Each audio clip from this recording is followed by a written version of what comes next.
The sun bled its final red streaks across the western horizon when Jack Morgan rode into Apache territory.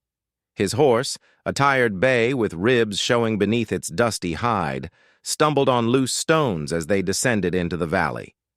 Jack tugged on the reins with impatience, muttering a curse under his breath. He had been on the trail for weeks, drifting from one nameless town to the next, living on bad whiskey, cheap card games, and scraps of food bought with what little money he had. Left Jack Morgan was no stranger to hard roads. Folks who knew him, though few admitted it openly, spoke of him as a man too quick with his words and quicker still with his temper. He had the lean, worn frame of someone molded by the saddle, his skin baked bronze under years of sun, his eyes sharp and restless like a wolf searching for prey. Trouble seemed to find him wherever he went, though most suspected he sought it out as naturally as he breathed. The land he now entered was different from the open plains and cattle towns he was used to. Here, jagged cliffs rose like teeth against the sky, and the wind carried strange whispers through the canyon passes. This was Apache country, a land where every rock and river carried stories older than the cowboy's world. Jack knew this, but he cared little. To him, the land was simply another stretch of wilderness to pass through, another backdrop to his restless wandering. By the time he reached the trading post that evening, the lamps had already been lit inside. A few settlers lingered outside, their faces drawn and cautious, while a handful of Apache men stood near the doorway, speaking quietly among themselves. Jack tied his horse to the rail, his boots kicking up dust as he strode toward the entrance. He pushed the swinging door, open with a careless shove, the hinges groaning in protest. Inside, the air was thick with the smell of tobacco smoke, sweat, and sour whiskey. A group of card players looked up briefly, then returned to their game.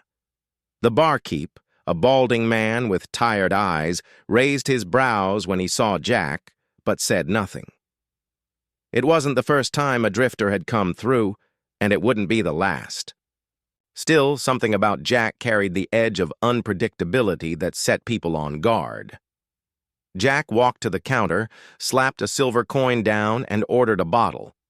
The barkeep hesitated, as if weighing whether serving him was worth the trouble, but in the end, money was money. He slid the bottle across, and Jack poured himself a glass with a heavy hand. He drank like a man trying to drown the road itself. Each swallow seemed to sharpen his arrogance rather than soften it. His eyes, half-lidded with weariness, scanned the room with a mix of disdain and hunger. He wasn't looking for friends. He was looking for distraction, something or someone, to ease the gnawing restlessness inside him. As the minutes passed, the room shifted subtly. A group of Apache women entered, bringing with them an air of quiet dignity. They carried baskets of woven goods to trade, their dark hair tied back neatly, their eyes steady and proud. Among them was Nayeli, a young woman known among her people not only for her beauty, but for her fierce spirit. She walked with the grace of someone rooted deeply in the land, her head held high, even in a place where gazes lingered too long. Jack noticed her immediately. His lips curled into a smirk as he leaned back in his chair, watching her move through the room. To him, her presence was not a reminder of culture, dignity, or history. It was merely another spark to feed his restless fire. The settlers kept their eyes low, aware of the tension that always lay beneath such encounters. They knew the rules of survival here: respect the people, respect the land. Jack, however, carried no such restraint. He was a man cut loose from consequences, or so he believed. The whiskey burned hotter in his veins, and his gaze hardened into something darker. He laughed loudly at his own muttered joke, drawing glances he didn't deserve. There was a recklessness in the way he sat, hat tipped back, boots resting on the table, hands loose but dangerous near his revolver. The night had only just begun, but already the air was thick with the promise of trouble. Jack Morgan was a storm waiting to break, and though none could yet know how far his arrogance would carry him, the first sparks had already been struck. He was the restless stranger, the kind of man who rode into a town and left it forever changed. And in Apache country, that change was destined to carry the weight of blood, honor, and vengeance. The trading post sat on the edge of two worlds.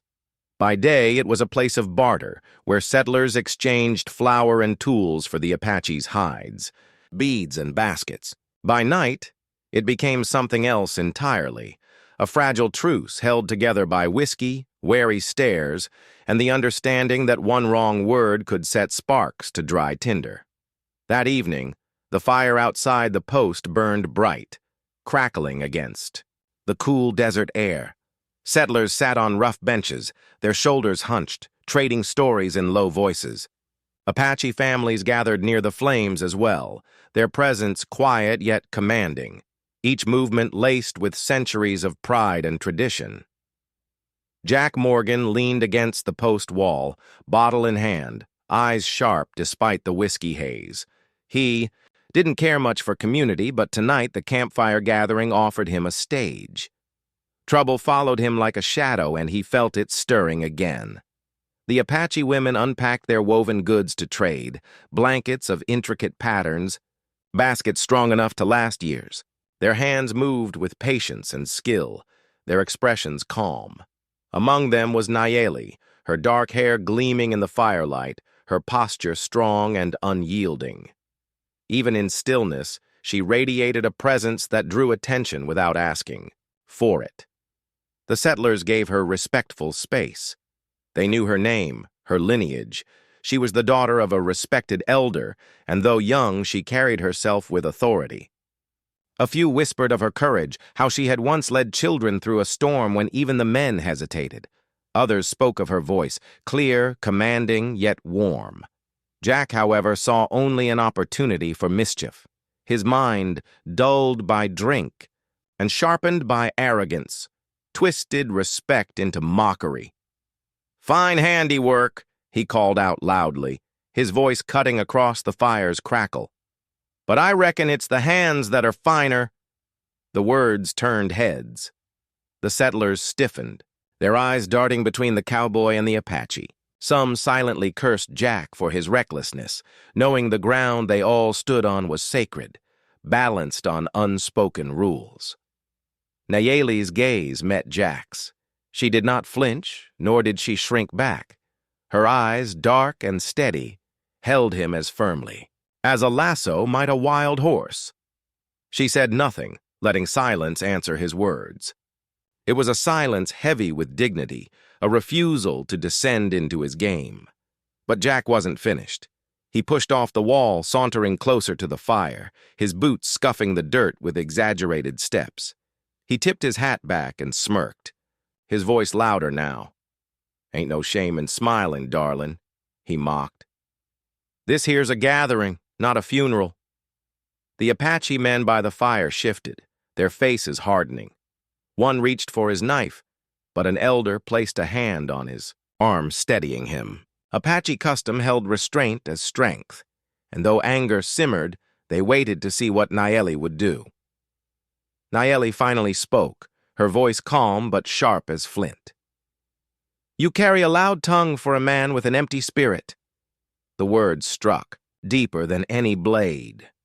Some settlers glanced away, embarrassed for the cowboy, while others held their breath, knowing the insult would either cool the fire or fan it higher.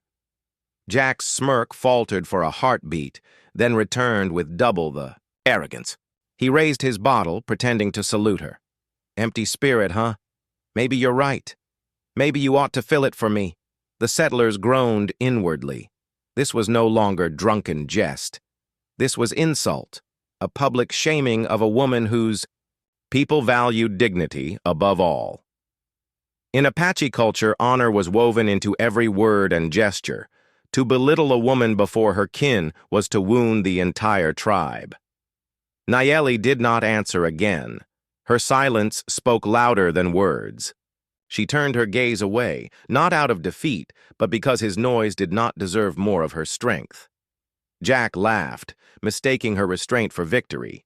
He tipped back the bottle, draining another swallow of whiskey, and swaggered back toward the shadows.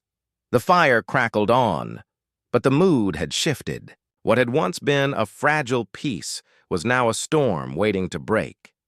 The settlers whispered uneasily, some cursing Jack's name, others wondering if they should leave before things turned bloody. The Apache men sat rigid, their eyes glinting, like steel in the firelight. They said little, but their silence promised that this insult would not be forgotten. Nayeli, though silent, carried the weight of what had just transpired. She knew what would come. Her people did not let such shame linger unanswered. The firelight painted her face in gold and shadow, her pride unbroken even as fury brewed around her.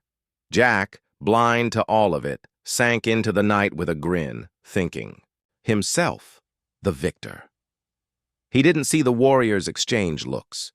He didn't hear the quiet words passed from one elder to another, vows spoken beneath the crackle of the flames. Tomorrow would bring a reckoning. The desert night settled heavy over the trading post. Coyotes cried from distant hills, and the wind carried the dry scent of mesquite and dust. Inside, the campfire had burned down to glowing embers, its warmth lingering, but the mood cold as iron. The settlers had drifted back to their bunks, muttering uneasy prayers, while the Apache families quietly gathered their goods, dignity intact though their silence carried a storm beneath it. The fire had witnessed Jack Morgan's mockery, and everyone knew it would not be forgotten by dawn. But Jack, drunk on his own arrogance as much as whiskey, believed he had won the night. He leaned against a post near the corral, tossing back, the last of his bottle, his smirk wide as ever. The glow of the moon painted his silhouette against the desert floor, a lone figure basking in his imagined triumph. For him, the insult was nothing but sport, a careless gesture, a laugh to feed his restlessness. But for the Apache, it was something far greater, an attack on the very fabric of their honor. Honor among the Apache was not an ornament to be worn when convenient. It was blood, bone, and spirit. A man's dignity was bound to his people's, and a woman's honor was sacred, protected by warriors as fiercely as the land itself. To mock Nayeli before her kin was not a slight. It was a wound that cut to the heart of the tribe. That night, as the trading post grew quiet, a council of warriors gathered beyond the firelight. They spoke in low voices, the stars overhead listening, like watchful ancestors. The eldest among them, a man with hair silver as moonlight, reminded them of their duty. "Her shame is ours," he said. "To let it stand is to say we have no spirit, and a people without spirit are no people at all." The warriors listened, their faces grim. Some clenched their fists, others pressed hands against the hilts of knives. Each man carried the weight of generations, ancestors who had fought, bled, and died, so that their people could walk with pride in a world eager to trample it. "We will not answer tonight," the elder continued, "but the dawn will bring our judgment. Let him sleep. Tomorrow he will learn what it means to mock what cannot be mocked." The decision was made. The insult would be answered not with whispered anger, but with the thunder of hooves and the fire of vengeance. Back at the trading post, Nayeli sat near her people, her face illuminated by the faint glow of embers. She had spoken little since Jack's cruel jest. Yet her silence was not weakness. It was the silence of a hawk circling above its prey, patient and unyielding. Her heart burned, not with shame, but with the knowledge that justice would come. Her people had not abandoned her. The insult had not been ignored. Jack Morgan, meanwhile, staggered into the stable, laughing at his own slurred jokes. He laid down on a bed of hay, his revolver tucked lazily beneath his arm. The scent of whiskey clung to him, strong enough to choke the air. Within minutes, his snoring echoed off the wooden beams. He had no idea what had been set in motion. The moon wheeled high above the desert. Shadows shifted across the land. Far from the trading post, riders began to gather in silence. One by one, warriors appeared at the edge of the canyon, their faces painted, their horses restless beneath them. They carried bows, rifles, and spears. But more powerful than any weapon was the fire in their eyes, the fire of insulted honor demanding to be restored. There would be no mercy. By the time the first streaks of dawn touched the horizon, 200 warriors would be ready. They would ride not only for Nayeli, but for every ancestor who had ever been scorned, every woman whose dignity had been threatened, every sacred bond that had been tested by arrogance. At the trading post, the settlers slept uneasily. Some dreamed of fire and blood. Others woke with hearts pounding, knowing instinctively that the insult they had witnessed was too great to pass quietly into the night. And in the stillness of her lodge, Nayeli whispered a prayer. Not for Jack Morgan's death, nor for blood, but for balance. Her people's way was not blind vengeance. It was justice, measured and unbreakable. She asked the spirits to guide her people's hands, to restore what had been torn away in the firelight. The wind carried her words away into the desert, where they mingled with the approaching thunder of hooves. Jack slept on, dreaming of cards, gold, and women. He had no idea that his laughter, the careless, cruel laughter of a restless cowboy, had awakened the fury of a nation. By dawn, that laughter would be silenced. The desert sky was a cathedral of stars that night, each one burning steady above, the black ridges of the mountains.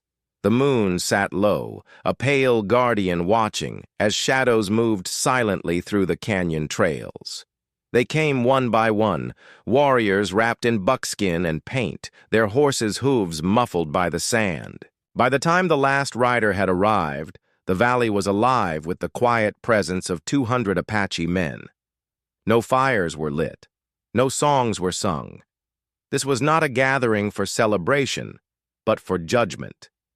The only sound was the whisper of wind through the mesquite and the creak of leather as warriors dismounted. They stood in a wide circle, the earth itself their council chamber, the stars their witnesses. At the circle's center sat the elders, men whose hair had turned silver, whose faces bore the deep lines of age and wisdom. Their eyes burned with the memory of battles long past, when they had defended this same land against soldiers, settlers, and raiders. Tonight, their task was not war against an invading army. It was something more personal, more sacred. It was about honor. The eldest, Chief Taji, spoke first. His voice was low, steady as the desert wind. A stranger came into our camp. He mocked our daughter, our sister, our blood. He thought her dignity was a thing to tear with laughter. A murmur rippled through the circle. Some clenched fists. Others pressed palms against the earth, as if to steady themselves against the weight of his words. Taji continued. Among us, a woman's honor is the root of the people. To shame one is to shame us all. If we let this stand, then what are we? Shadows with no spirit, dust carried by the wind. The council fell silent again. Every warrior understood the truth in the elder's words. In Apache life, honor was not an ornament. It was breath itself. Another elder, a scarred warrior named Delson, spoke next. The cowboy is but one man. Alone he carries no power, but his insult, his laughter was heard by all. The settlers watched. They saw us mocked.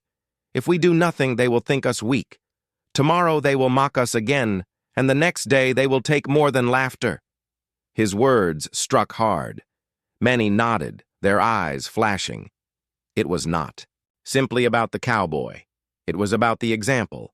If such shame was left unanswered, it would open the door for greater humiliations. Then a younger warrior, perhaps no older than 20, stepped forward.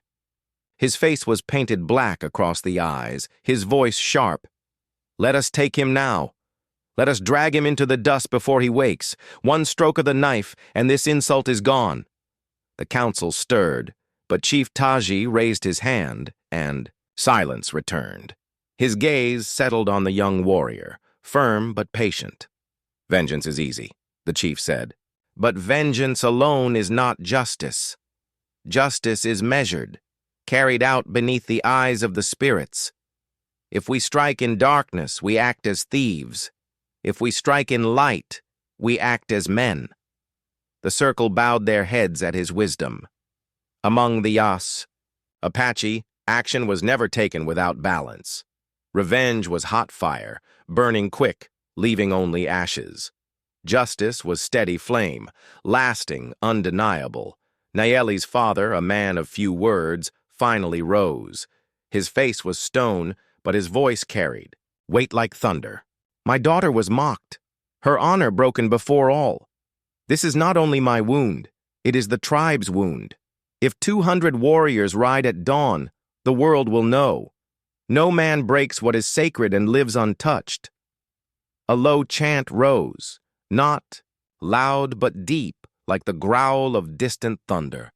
The warriors touched their weapons, bows, rifles, lances, each one a vow.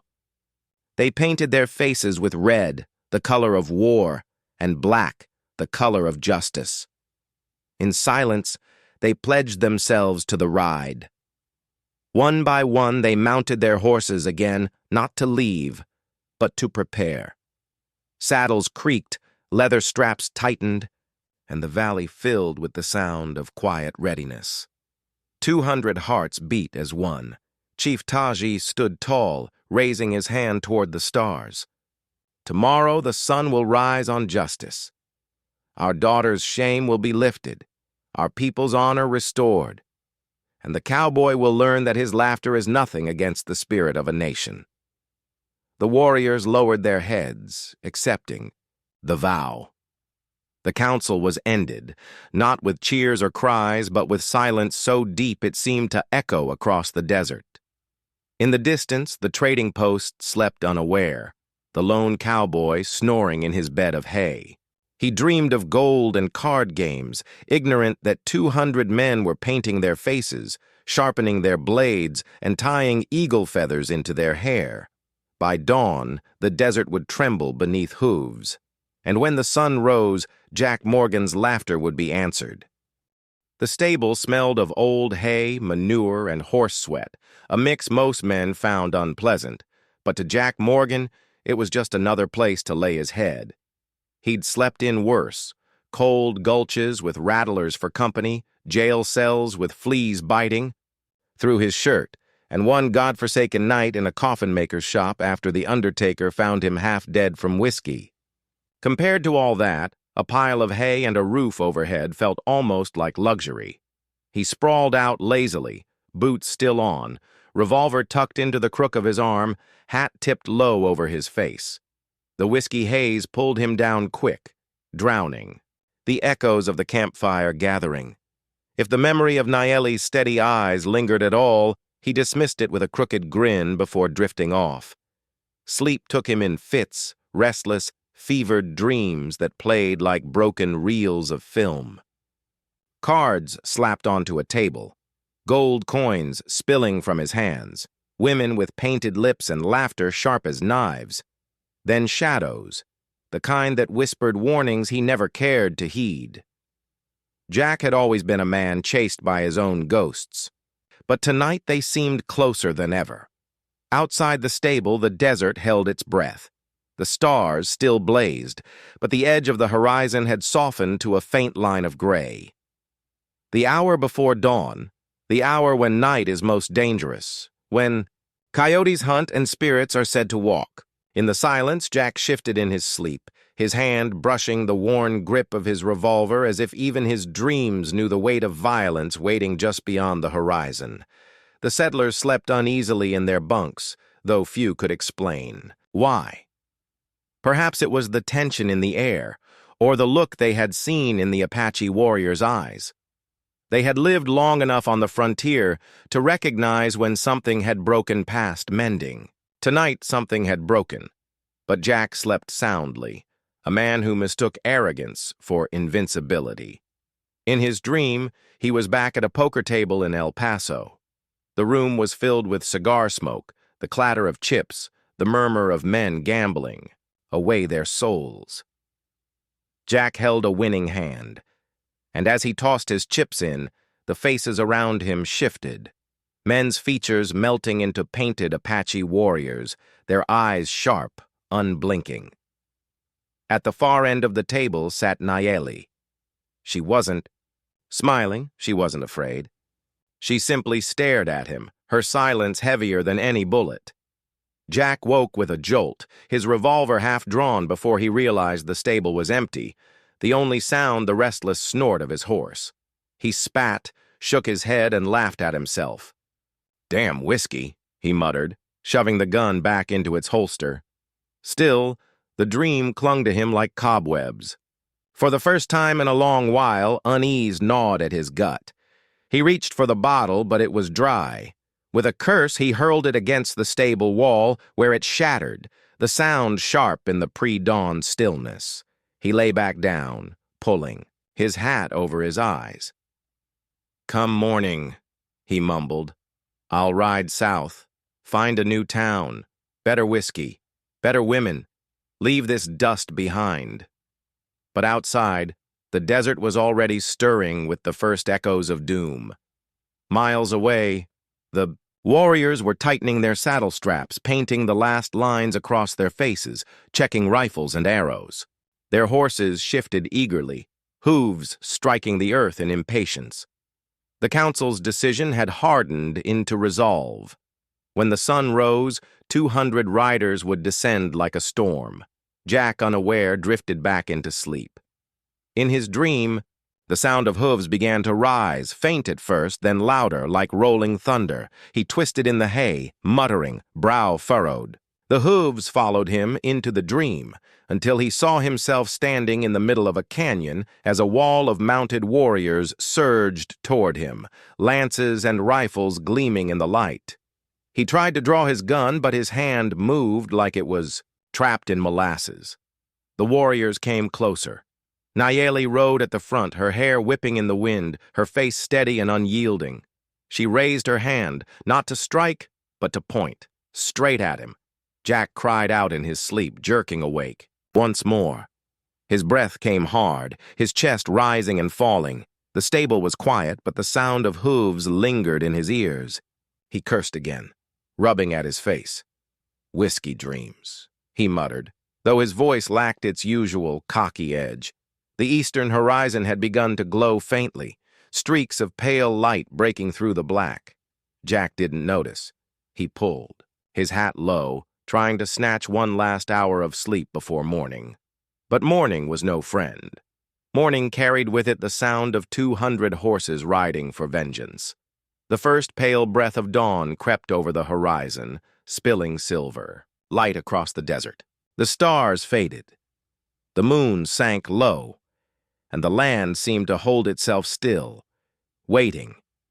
Then came the sound. At first it was a faint murmur, like distant rain upon dry stone. Then it grew, deep and steady, until the earth itself trembled beneath. It hooves, hundreds of them, a storm of muscle and fury rolling out of the canyon and onto the open plain. 200 Apache warriors rode in silence. No war cries yet, no sound save the thunder of hooves and the rattle of weapons. Their faces were painted with red and black, red for war, black for justice. Each rider bore the symbols of his clan, feathers and beads swaying from their braids, rifles slung across their backs, lances and bows gripped in calloused hands. The rising sun lit them in fire. Against the golden sky, they were a living tide, moving with precision and purpose. Not a rabble, but a nation riding as one. Each horse, lean and powerful, seemed to share the resolve of its rider. Their nostrils flared, their hooves struck sparks. From stone, their manes flew like banners of war. At the head rode Chief Taji. His hair streamed behind him, streaked with silver, but his body still strong as iron. In his hand he carried no rifle, no bow, only a spear adorned with eagle feathers. He had fought many battles, seen many enemies, but never had he ridden with such numbers, such unity. Behind him, the air itself seemed to hum with destiny. To his right rode Nayeli's father, silent, his jaw set in stone. He carried his rifle, but did not grip it tightly. His true weapon was the weight of his people's eyes upon him. His daughter's honor was the reason for this ride, and though his heart was heavy, his resolve was unshakable. And there, among the sea of painted faces, rode the young warrior who had called for blood the night before. His eyes burned hotter than the rising sun, eager, impatient. Today he would prove himself not just in words, but in action. No songs were sung as they rode. This was not a time for celebration. It was a time for reckoning. Their silence was heavier than thunder, a silence that carried the voices of ancestors, of women and children, of every spirit bound to the desert. As the riders crested a ridge, the trading post came into view below, small and fragile in the vast emptiness. Smoke rose lazily from its chimney. Settlers still slept inside, unaware that judgment was galloping. Toward them, on 200 hooves, Chief Taji raised his hand and the warriors slowed, coming to a halt at the ridge. The sun now sat like a burning coin on the horizon, bathing the land in gold. The chief stood in his stirrups, his spear raised high, and spoke so all could hear. "Brothers, today we ride for more than vengeance. We ride for the honor of our mothers, our sisters, our daughters. We ride for every spirit that walks this land, for every name that must not be mocked." The stranger thought our silence was weakness. Today he will learn it is strength. A murmur of approval swept through. The warriors, low and fierce. Some struck their weapons against their saddles, others lifted their faces to the sun in silent vow. Then, at last, the silence broke. A single cry split the air, sharp as an eagle's scream. It was joined by another, then another, until the ridge shook with the sound of 200 voices rising in unison, a war cry so fierce it seemed to tear the very sky open. The horses lunged forward as one. The ground shook beneath them, dust exploding in clouds as the warriors surged down the ridge toward the post. Their voices echoed through the valley, their faces fierce and unyielding. From the stable, Jack Morgan stirred. Half dreaming, he thought. The thunder in his ears was the whiskey again. He rolled over in the hay, muttering, until the war cries reached him.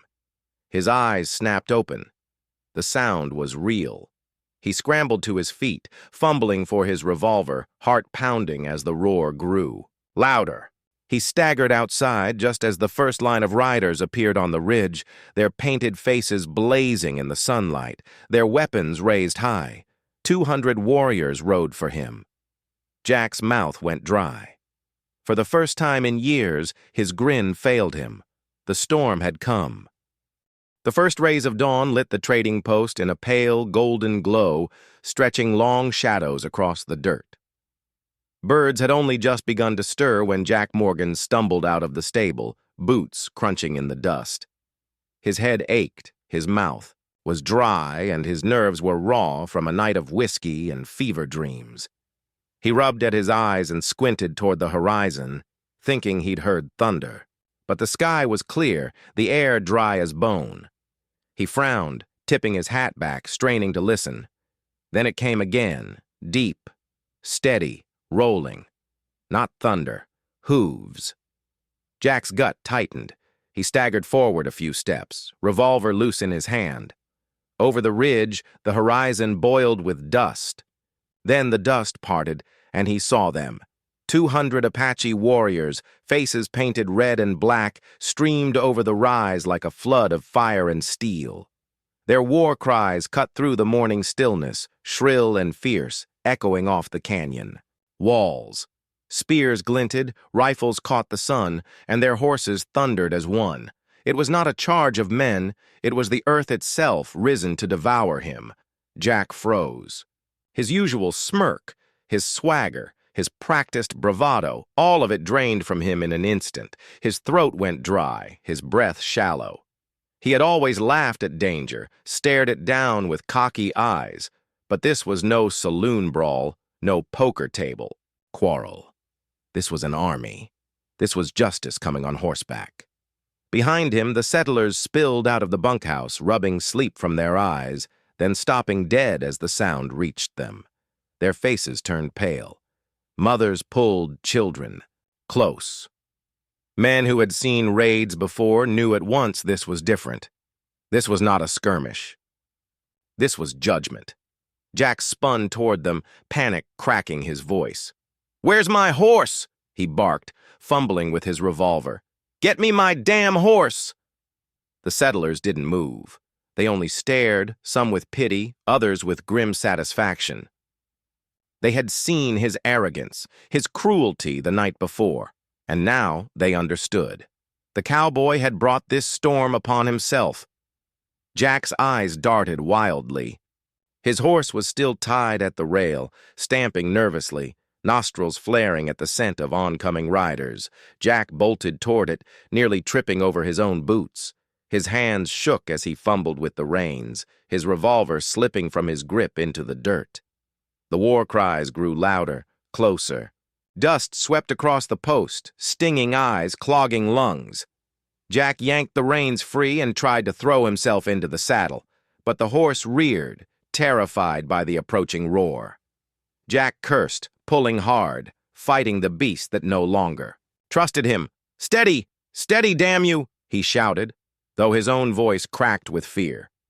On the ridge, Chief Taji raised his spear, signaling the warriors.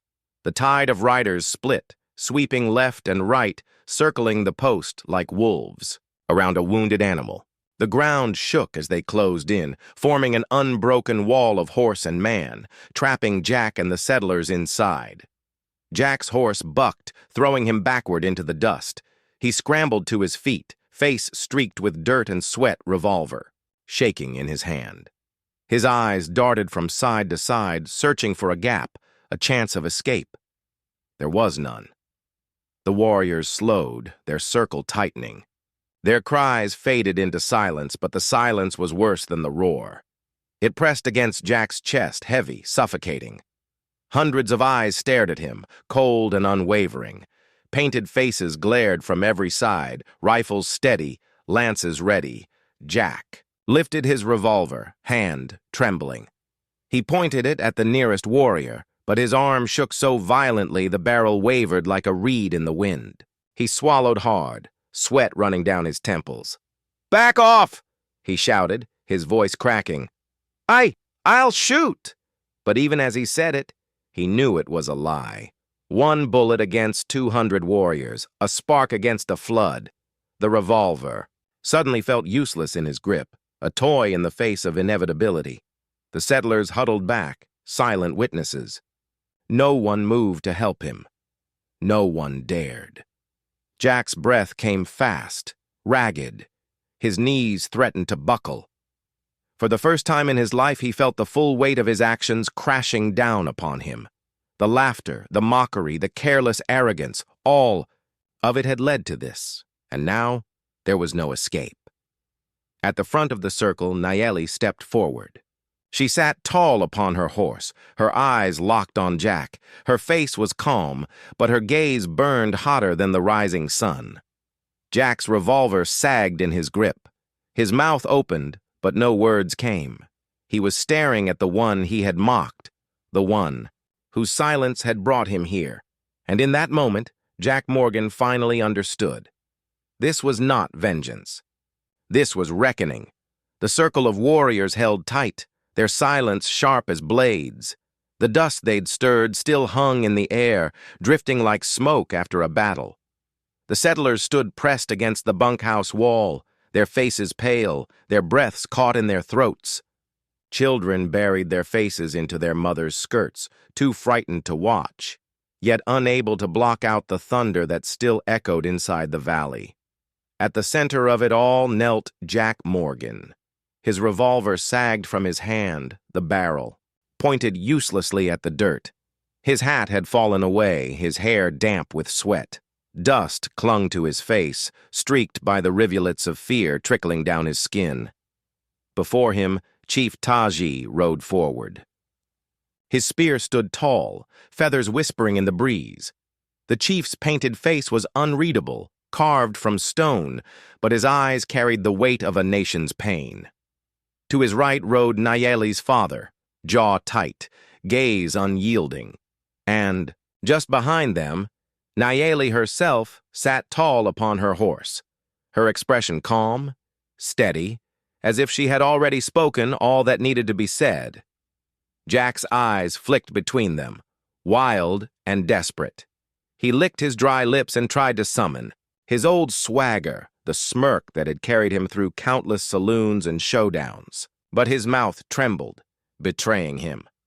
This ain't fair, he rasped, his voice cracking in the silence. He forced a laugh, thin and brittle. 1 man against 200? That ain't justice. Chief Taji did not move.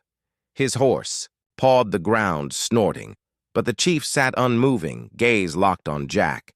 When he spoke, his voice rolled like thunder. You speak of fairness? When you shamed our daughter before her people? When you mocked her with laughter, thinking we would bow our heads in silence? You thought yourself greater than honor, greater than the land itself. Jack swallowed hard. I was drunk. A mistake.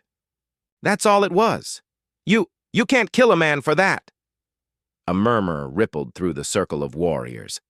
The young men who had cried for blood the night before leaned forward, their eyes blazing. To them, Jack's words were just another insult, another attempt to wriggle free. Nayeli's father spoke then, his voice steady, carrying the edge of grief. You say it was nothing, yet my daughter will carry the weight of that shame forever. Every glance, every whisper will remind her. You tore at her dignity, and you laughed as though she were less than human. Jack flinched, his eyes darting, to Nayeli. She met his gaze unblinking, her silence louder than any curse. For the first time, Jack saw her not as a victim, but as a mirror, reflecting back the emptiness of his own heart. I didn't mean... Jack stammered, but his voice cracked. His words fell hollow, stripped of power. He dropped his revolver into the dust, as though the weapon itself had betrayed him. His shoulders sagged. For the first time in years, Jack Morgan had no fight left. The silence deepened. The circle of warriors tightened, their horses breathing heavy, their faces carved with expectation. Justice was demanded. Blood called for blood. Chief Taji raised his spear. The feathers swayed in the still morning air. Every eye fixed on him, waiting for the signal that would unleash the tide. One motion, one word, and Jack Morgan's story would end here, swallowed by hooves and blades. Jack's breath came in ragged, gasps. He stared at the point of that spear, sharp and certain, and in its reflection he saw the sum of his life, gambling, drinking, swaggering, leaving behind broken friendships, empty promises, and now this. He wanted to speak, to beg, to curse, to do anything, but his voice had deserted him. Then, unexpectedly, a voice rose from within the circle. Wait! It was Nayeli. She nudged her horse forward, her eyes fixed on her father, then on the chief. Her face was calm, her voice steady, but beneath it lay a strength that silenced the murmurs instantly. His death will not erase what he has done, she said. It will not give me back what was taken. Let him live. Let him live with his shame, with the knowledge that his name will never carry honor. Death is too quick. Shame will follow him forever. The words hung in the air like a stone thrown into still water. The younger warriors shifted uneasily, their blood hot for vengeance, but others nodded slowly, recognizing the wisdom in her words. Chief Taji studied Nayeli, his eyes deep and unreadable. At last, he lowered his spear. The daughter has spoken, he said, his voice resonant. Her word is law. for it is she who carries the wound. A murmur swept the circle again, but this time it was not anger. It was acceptance. One by one, the warriors lowered their weapons. The air grew lighter. Though the silence remained, Jack collapsed forward onto his knees, gasping in relief, his chest heaving. But in the pit of his stomach, he knew this was no victory. He had been spared, but stripped of everything that once made him strong. Nayeli's gaze lingered on him a final moment, calm and unwavering. Then she turned her horse away. The circle began to break, the warriors moving back into formation. The circle broke slowly, like a storm cloud dispersing after thunder. One by one, the Apache warriors wheeled their horses and turned toward the horizon. No rush, no scramble, only the measured, disciplined retreat of men who had made their point. Dust rose in great plumes as 200 riders moved as one, their painted faces vanishing into the light of morning, their cries fading into silence. But though the earth grew quiet again, the echoes of what had passed remained heavy in the air. Jack Morgan knelt in the dirt, shoulders slumped, his revolver lying forgotten at his feet. His breath rattled in his chest as though he had run 1,000 miles, but he hadn't moved an inch. He dared not raise his eyes to watch them leave. The shame clung to him heavier than any rope, tighter than any set of irons. The settlers, who had cowered in the shadows of the bunkhouse, slowly stepped forward. Their faces were pale, etched with disbelief. They had expected blood, had braced themselves for screams, for a slaughter that would stain the ground red. Instead, they had witnessed something greater, mercy drawn sharper than steel. A rancher, named Hale, his hands rough from years of work, spat into the dirt and shook his head. "Should have let him take you," he muttered to Jack, his voice filled with disgust. "Might have saved us all some trouble." Others nodded, their eyes narrowing as they looked at the man who had nearly brought ruin upon them. Mothers pulled their children back from him, as though his presence alone carried poison. Where once Jack's name had carried swagger and amusement, it now carried only shame. Jack forced himself to his feet, staggering like a man unsteady from drink, though he hadn't touched a drop since the night before. He bent down to retrieve his revolver, but his fingers trembled too badly to grip. For the first time, the iron felt heavy in his hand, not like a tool of power, but a useless weight dragging him deeper into disgrace. Nayeli sat her horse a short distance away, watching him with a steady gaze. Her father rode beside her, silent, but proud. Around them, a few warriors lingered as guardians of the retreat, ensuring the circle closed neatly and the dust swallowed the path. Jack's eyes darted to her, searching for something, anger maybe, or pity, but all he found was distance. Her face was calm, her shoulders straight. She had spoken her judgment, and in doing so, she had freed herself from the shadow of his insult. The wound he had inflicted was now his to bear. Unable to hold her gaze, Jack looked down. His throat burned with words he couldn't form, apologies he had never learned how to speak. For a moment he thought to call out, to beg forgiveness, but the sound stuck in his chest like a stone. Instead, he turned away, his boots dragging through the dust. The settlers parted as he passed, their eyes following him with scorn. He heard whispers behind him. "Coward! Disgrace! Fool!" Each word struck harder than any blade. The swagger that had once carried him into saloons and poker halls was gone. His steps were those of a broken man. As the last of the warriors disappeared into the horizon, silence reclaimed the valley. The trading post stood unharmed, yet forever changed. No blood had been spilled, but a reckoning had occurred all the same. Nayeli's father placed a hand on her shoulder. She turned to him, her eyes softening for the first time since the dawn. He nodded, pride and sorrow mingling in his face. She had chosen the harder path, the path of restraint, and in doing so had shown the strength of her people more clearly. than 100 arrows ever could. "Come," he said quietly, and together they rode after the departing warriors, their figures soon swallowed by the rising sun. Jack Morgan remained behind, standing alone in the dust. He looked out at the horizon where they had vanished, his heart pounding with a strange mixture of relief and dread. He was alive, spared by the mercy of the very woman he had tried to break. But he knew, deep in his bones, that his name would never again carry the weight it once had. The settlers' whispers would spread. The story would travel farther than the warriors themselves, told in saloons, in trading posts, in camps by firelight. The cowboy who brought 200 warriors to his door and lived only because a woman spared him. A legend, yes, but not the kind Jack Morgan had ever dreamed of becoming. He holstered his revolver at last, though the gesture felt hollow. For the first time in his life, he felt the desert was not his to command, but his to endure.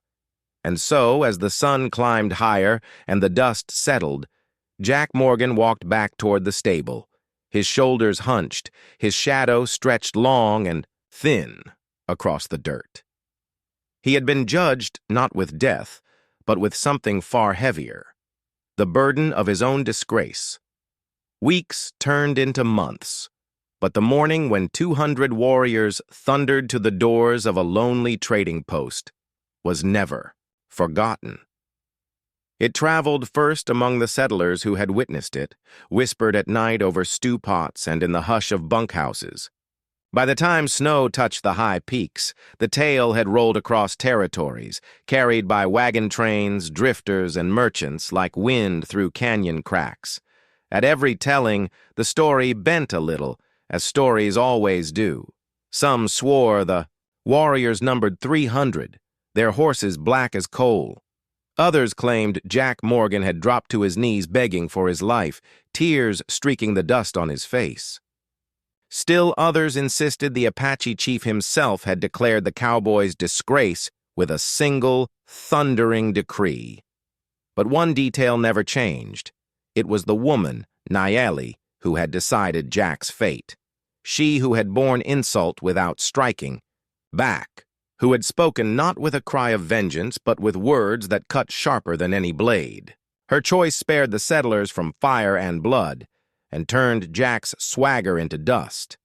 Around campfires, cowboys would lean close and mutter, "You can pick a fight with 100 men, but mock the dignity of one woman, and the whole world may ride against you." In saloons, gamblers would raise their whiskey glasses and say, "To the Apache girl who brought a cowboy to his knees, may her courage never be forgotten." And in the villages of her people, elders told the tale with pride, their voices steady as they passed it to the children, not as a warning, but as a lesson. That true strength lies not in the fury of vengeance, but in the control to wield mercy when the blade is sharpest.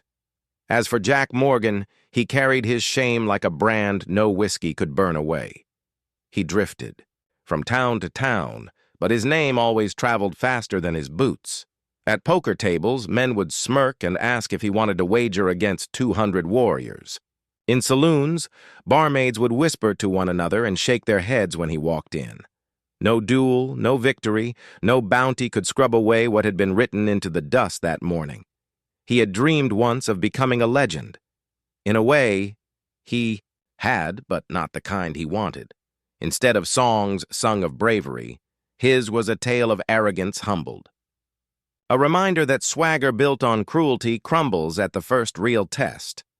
And yet, in the quiet corners of his restless nights, Jack sometimes wondered if he hadn't been given a gift instead of a curse. He was still alive. He could have been. Bones on the desert floor, his scalp lifted, his name erased by vultures.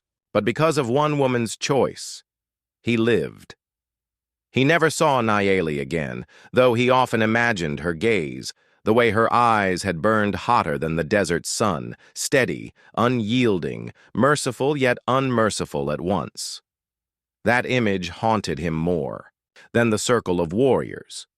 It reminded him that some debts can never be paid, and some shames can never be outrun. Years later, when the land was changing, when iron rails stretched across valleys and forts stood where the old trails once wound, the story still lived. Travelers told it as they passed the same trading post, now rebuilt stronger. Soldiers muttered it in barracks when asked about the courage of the Apache. And in quiet kitchens, mothers reminded their children, "Respect is earned, not stolen.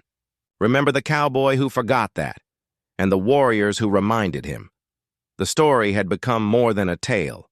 It was a legend, not of battles won, but of pride broken.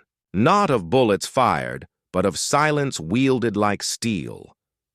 And if you rode far enough into the desert at dusk, where the air turns cool and the earth glows red with the last light, you might still hear it in the wind, the echo of hooves, the low thunder of 200 horses that once rode not for blood, but for justice. And somewhere in that whisper, faint but eternal, lies the truth.